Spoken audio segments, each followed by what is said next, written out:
કોંગ્રેસ દ્વારા પ્રધાનમંત્રી વડોદરા આવી રહ્યા હોય ત્યારે વડોદરા શહેરના વિવિધ પ્રશ્નોની રજૂઆત કરવા અંગે આવેદનપત્ર પાઠવવામાં આવ્યું।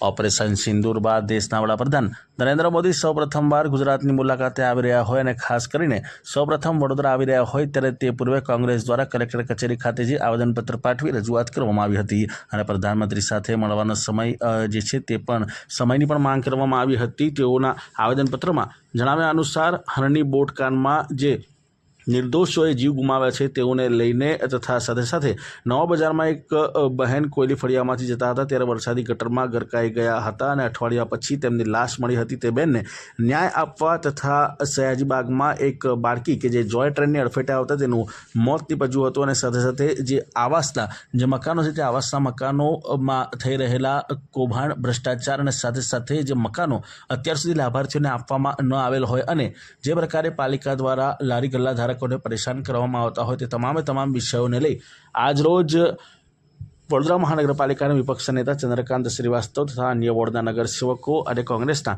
જે અગ્રણીઓ છે તેઓની ઉપસ્થિતિમાં કલેક્ટર કચેરી ખાતે જે આવેદનપત્ર પાઠવી રજૂઆત કરવામાં આવી હતી।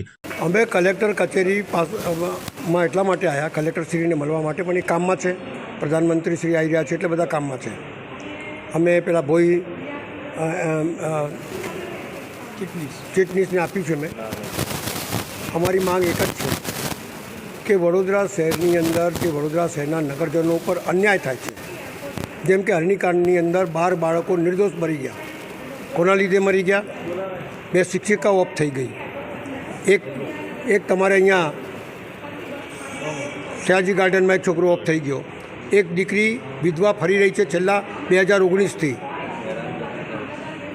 મોટા પ્રમાણમાં થતા ભ્રષ્ટાચારો, આવાસ યોજનાની અંદર ગરીબોને 18 મહિનામાં ઘર આપવાનું કીધેલું, 2000 ભાડું આપવાનું કીધેલું, એ આજે 10 વર્ષ થવા આવ્યા, ભાડું બી નથી મળતું અને ઘર બી નથી મળતું। 5 માળની જગ્યા 12 માળ કરી દીધા અને હજુ સુધી ઘર મળ્યા નથી, 2000 ભાડું નથી મળતું। આવી એક પ્રધાનમંત્રી યોજનાની બીજી બી છે જોડે, પેલા ભાતુજી નગરની પાસેની।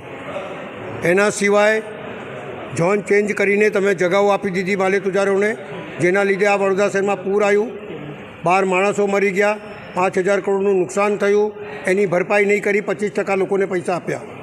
આવી તમામ બાબતો આ પ્રધાનમંત્રી આપણા છીએ એ વડોદરા શહેરમાંથી જ આગળ વધ્યા છે।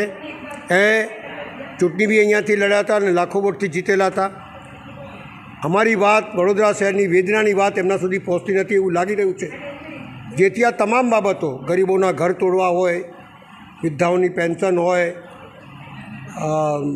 આવી તમામ બાબતો અમે એમને સમક્ષ મૂકવા માગીએ છીએ કે આ વડોદરા શહેરના નગરજનો જે આપણા છે એમને ન્યાય અપાવો, આ ભ્રષ્ટાચાર મુક્ત વડોદરા શહેર બનાવો, એવી રજૂઆત કરવા માટે પ્રધાનમંત્રીનો સમય માંગ્યો છે।